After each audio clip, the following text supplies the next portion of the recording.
Le petit Pousset. Il était une fois un bûcheron et une bûcheronne qui avaient 7 enfants, tous garçons. Ils étaient fort pauvres, et leurs 7 enfants les incommodaient beaucoup, parce qu'aucun d'eux ne pouvait encore gagner sa vie. Ce qui les chagrinait encore, c'est que le plus jeune était fort délicat et ne disait mot, prenant pour bêtise ce qui était une marque de la bonté de son esprit. Il était fort petit, et, quand il vint au monde, il n'était guère plus gros que le pouce, ce qui fit qu'on l'appela le petit Pousset. Ce pauvre enfant était le souffre-douleur de la maison, et on lui donnait toujours le tort. Cependant il était le plus fin et le plus avisé de tous ses frères, et, s'il parlait peu, il écoutait beaucoup. Il vint une année très fâcheuse, et la famine fut si grande que ces pauvres gens résolurent de se défaire de leurs enfants. Un soir que ses enfants étaient couchés, et que le bûcheron était auprès du feu avec sa femme, il lui dit, le cœur serré de douleur: Tu vois bien que nous ne pouvons plus nourrir nos enfants. Je ne saurais les voir mourir de faim devant mes yeux, et je suis résolu de les mener perdre demain au bois, ce qui sera bien aisé, car, tandis qu'ils s'amuseront à fagoter, nous n'avons qu'à nous enfuir sans qu'ils nous voient. Moi? Ah! S'écria la bûcheronne. Pourrais-tu toi-même mener perdre tes enfants? Son mari avait beau lui représenter leur grande pauvreté, elle ne pouvait y consentir. Elle était pauvre, mais elle était leur mère. Cependant, ayant considéré quelle douleur ce lui serait de les voir mourir de faim, elle y consentit, et alla se coucher en pleurant. Le petit Pousset ouït tout ce qu'ils dirent, car, ayant entendu, de dedans son lit, qu'ils parlaient d'affaires, il s'était levé doucement et s'était glissé sous l'escabelle de son père, pour les écouter sans être vu. Il alla se recoucher et ne dormit point du reste de la nuit, songeant à ce qu'il avait à faire. Il se leva de bon matin, et alla au bord d'un ruisseau, où il emplit ses poches de petits cailloux blancs, et ensuite revint à la maison. On partit, et le petit Pousset ne découvrit rien de tout ce qu'il savait à ses frères. Ils allèrent dans une forêt fort épaisse, où, à 10 pas de distance, on ne se voyait pas l'un l'autre. Le bûcheron se mit à couper du bois, et ses enfants à ramasser des broutilles pour faire des fagots. Le père et la mère, les voyant occupés à travailler, s'éloignèrent d'eux insensiblement, et puis s'enfuirent tout à coup par un petit sentier détourné. Lorsque ces enfants se virent seuls, ils se mirent à crier et à pleurer de toute leur force. Le petit Pousset les laissait crier, sachant bien par où il reviendrait à la maison. Car en marchant il avait laissé tomber le long du chemin les petits cailloux blancs qu'il avait dans ses poches. Il leur dit donc: Ne craignez point, mes frères. Mon père et ma mère nous ont laissés ici, mais je vous ramènerai bien au logis. Suivez-moi seulement. Ils le suivirent, et il les mena jusqu'à leur maison, par le même chemin qu'ils étaient venus dans la forêt. Ils n'osèrent d'abord entrer, mais ils se mirent tous contre la porte, pour écouter ce que disaient leur père et leur mère. Dans le moment que le bûcheron et la bûcheronne arrivèrent chez eux, le seigneur du village leur envoya 10 écus, qu'il leur devait il y avait longtemps, et dont ils n'espéraient plus rien. Cela leur redonna la vie, car les pauvres gens mouraient de faim. Le bûcheron envoya sur l'heure sa femme à la boucherie. Comme il y avait longtemps qu'elle n'avait mangé, elle acheta 3 fois plus de viande qu'il n'en fallait pour le souper de 2 personnes. Lorsqu'ils furent rassasiés, la bûcheronne dit: Hélas! Où sont maintenant nos pauvres enfants? Ils feraient bonne chère de ce qui nous reste là.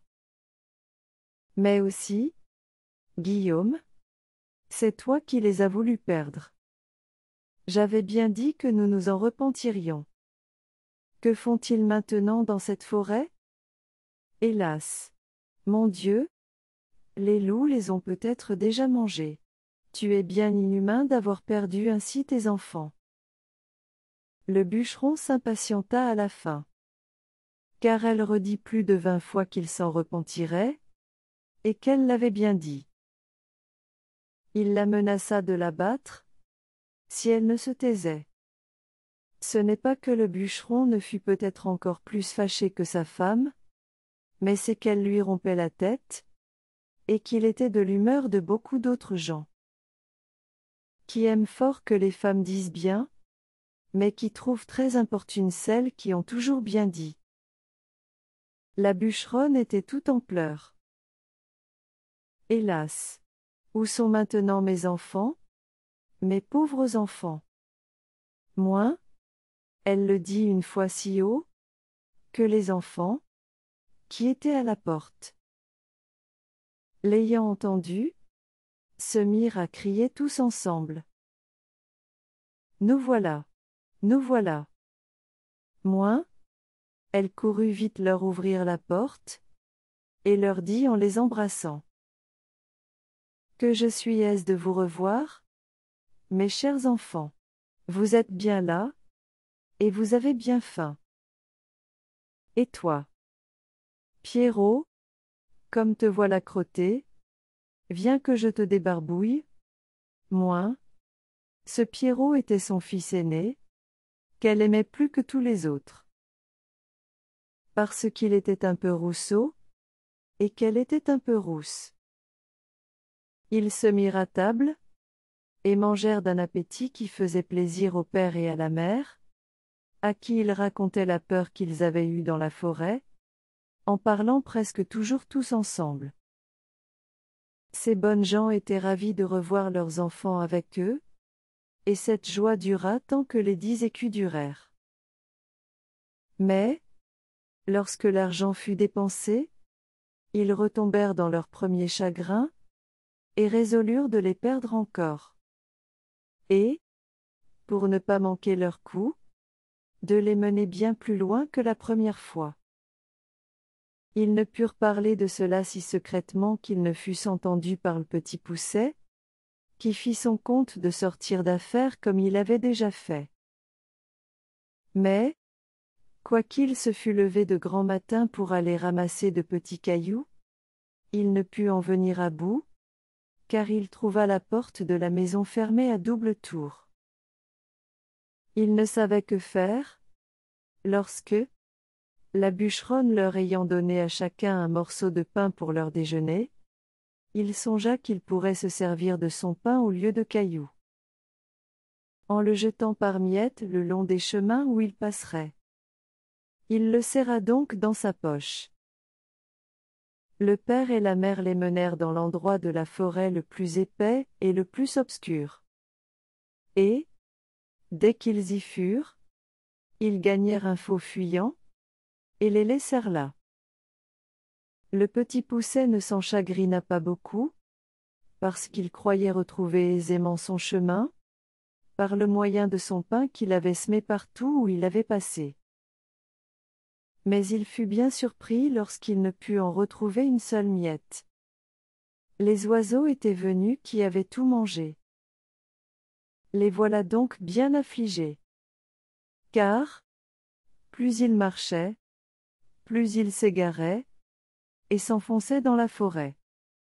La nuit vint, et il s'éleva un grand vent qui leur faisait des peurs épouvantables.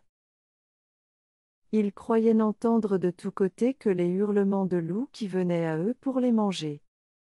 Ils n'osaient presque se parler, ni tourner la tête.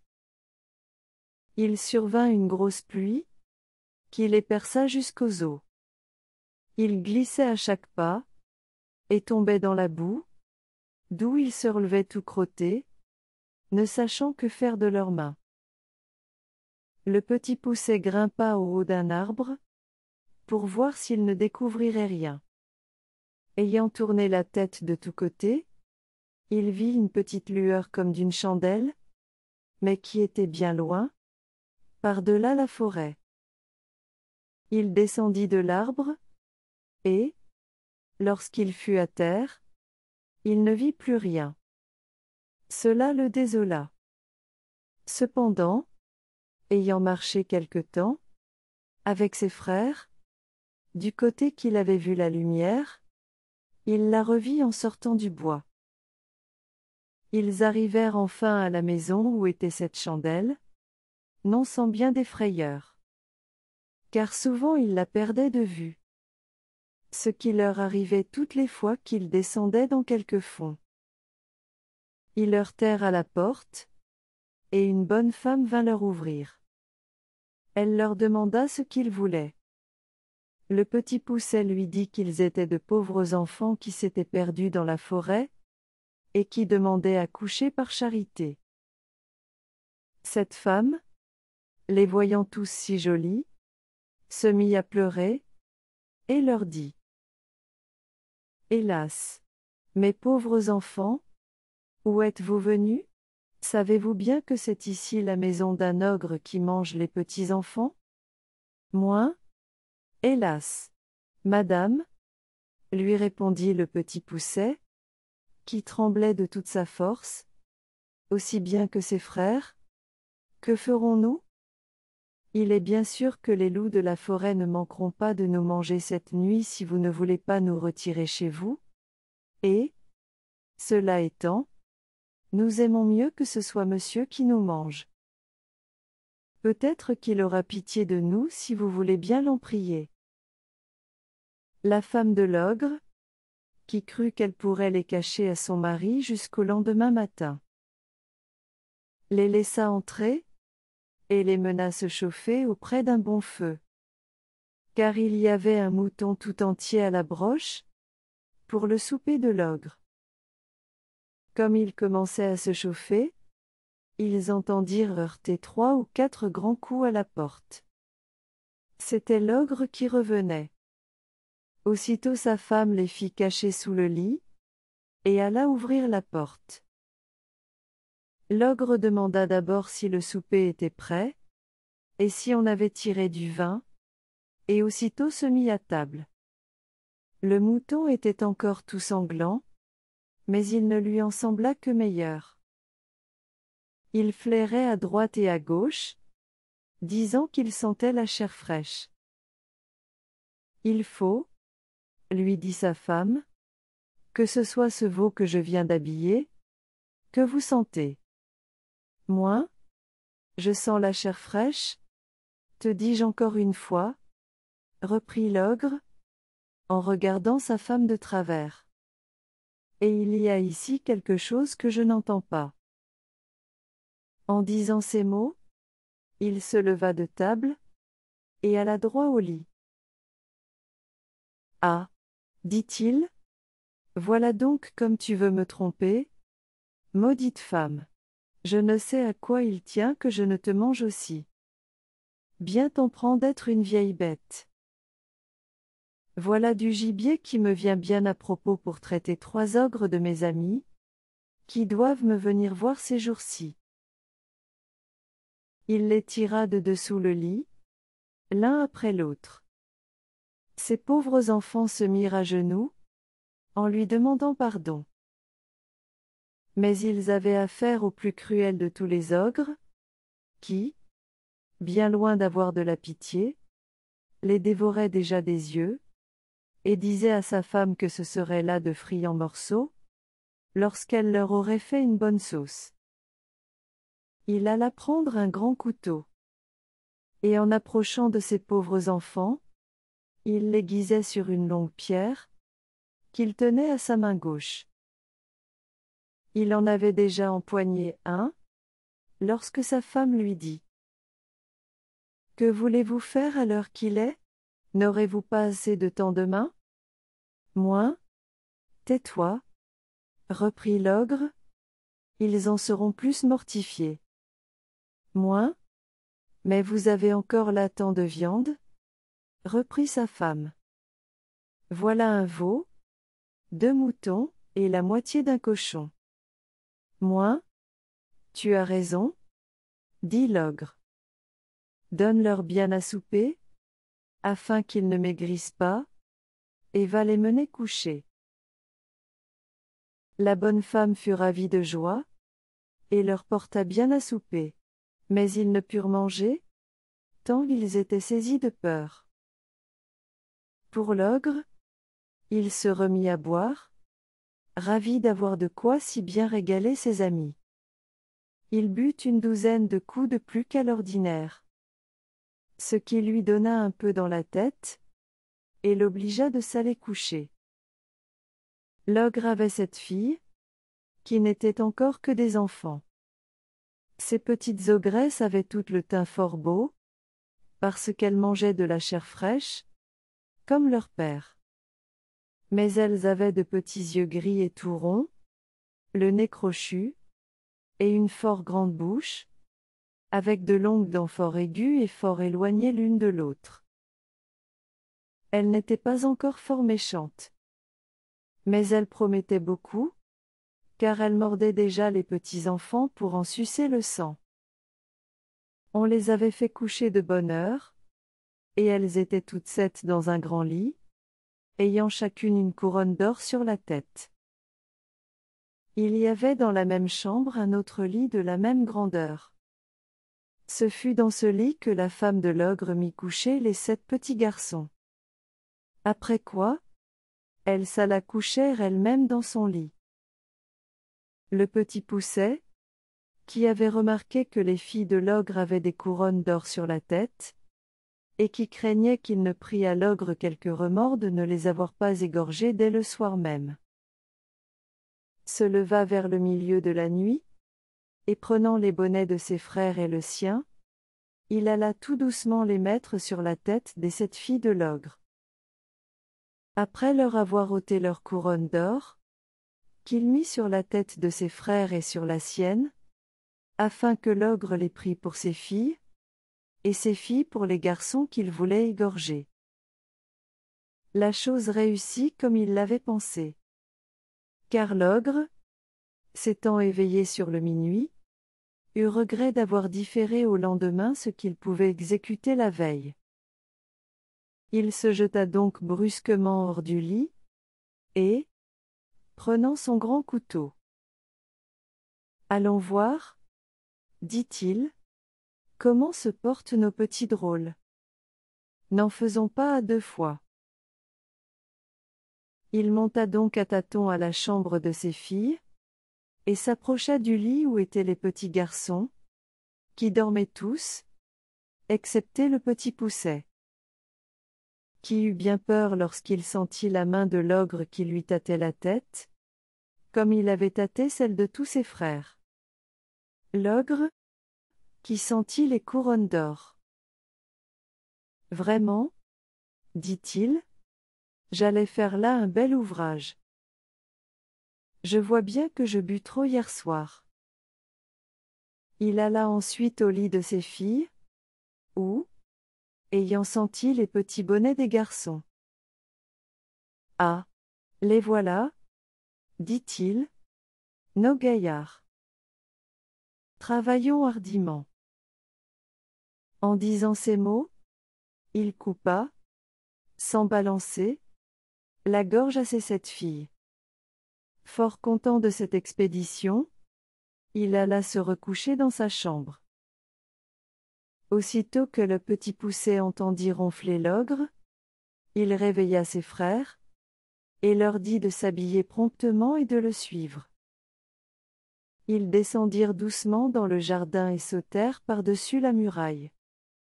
Ils coururent presque toute la nuit, toujours en tremblant, et sans savoir où ils allaient. L'ogre, s'étant réveillé, dit à sa femme : « Va-t'en là-haut habiller ces petits drôles d'hier au soir. » L'ogresse fut fort étonnée de la bonté de son mari. ne se doutant point de la manière qu'il entendait qu'elle les habillât, et croyant qu'il lui ordonnait de les aller vêtir. Elle monta en haut, où elle fut bien surprise, lorsqu'elle aperçut ces 7 filles égorgées et nageant dans leur sang. Elle commença par s'évanouir, car c'est le premier expédient que trouvent presque toutes les femmes en pareille rencontre. L'ogre, craignant que sa femme ne fût trop longtemps à faire la besogne dont il l'avait chargée, monta en haut pour lui aider. Il ne fut pas moins étonné que sa femme, lorsqu'il vit cet affreux spectacle. « Ah! Qu'ai-je fait là » s'écria-t-il. « Ils me le payeront, les malheureux, et tout à l'heure. » Il jeta aussitôt une potée d'eau dans le nez de sa femme. Et, l'ayant fait revenir. « Donne-moi vite mes bottes de 7 lieues, lui dit-il, afin que j'aille les attraper. Il se mit en campagne, et, après avoir couru bien loin de tous les côtés, enfin il entra dans le chemin où marchaient ces pauvres enfants, qui n'étaient plus qu'à 100 pas du logis de leur père. Ils virent l'ogre qui allait de montagne en montagne, et qui traversait des rivières aussi aisément qu'il aurait fait le moindre ruisseau. Le Petit Poucet, qui vit un rocher creux proche du lieu où ils étaient, y fit cacher ses 6 frères et s'y fourra aussi, regardant toujours ce que l'ogre deviendrait. L'ogre, qui se trouvait fort las du long chemin qu'il avait fait inutilement, car les bottes de 7 lieues fatiguent fort leur homme, voulut se reposer. Et, par hasard, il alla s'asseoir sur la roche où les petits garçons s'étaient cachés. Comme il n'en pouvait plus de fatigue, il s'endormit après s'être reposé quelque temps, et vint à ronfler si effroyablement que les pauvres enfants n'eurent pas moins de peur que quand il tenait son grand couteau pour leur couper la gorge. Le Petit Poucet en eut moins de peur, et dit à ses frères de s'enfuir promptement à la maison pendant que l'ogre dormait bien fort, et qu'ils ne se missent point en peine de lui. Ils crurent son conseil, et gagnèrent vite la maison. Le Petit Poucet, s'étant approché de l'ogre, lui tira doucement ses bottes, et les mit aussitôt. Les bottes étaient fort grandes et fort larges. Mais, comme elles étaient fées, elles avaient le don de s'agrandir et de s'apétisser selon la jambe de celui qui les chaussait. De sorte qu'elles se trouvèrent aussi justes à ses pieds et à ses jambes que si elles eussent été faites pour lui. Il alla droit à la maison de l'ogre, où il trouva sa femme qui pleurait auprès de ses filles égorgées. « Votre mari, lui dit le Petit Poucet, est en grand danger. Car il a été pris par une troupe de voleurs, qui ont juré de le tuer s'il ne leur donne tout son or et tout son argent.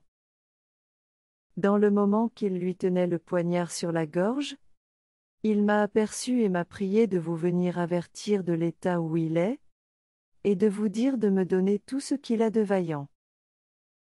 Sans en rien retenir, parce qu'autrement ils le tueront sans miséricorde. Comme la chose presse beaucoup, il a voulu que je prisse ces bottes de 7 lieues que voilà, pour faire diligence, et aussi afin que vous ne croyiez pas que je suis un affronteur. » La bonne femme, fort effrayée, lui donna aussitôt tout ce qu'elle avait. Car cet ogre ne laissait pas d'être fort bon mari, quoiqu'il mangeât les petits enfants. Le Petit Poucet, étant donc chargé de toutes les richesses de l'ogre, s'en revint au logis de son père, où il fut reçu avec bien de la joie. Il y a bien des gens qui ne demeurent pas d'accord de cette dernière circonstance, et qui prétendent que le Petit Poucet n'a jamais fait ce vol à l'ogre.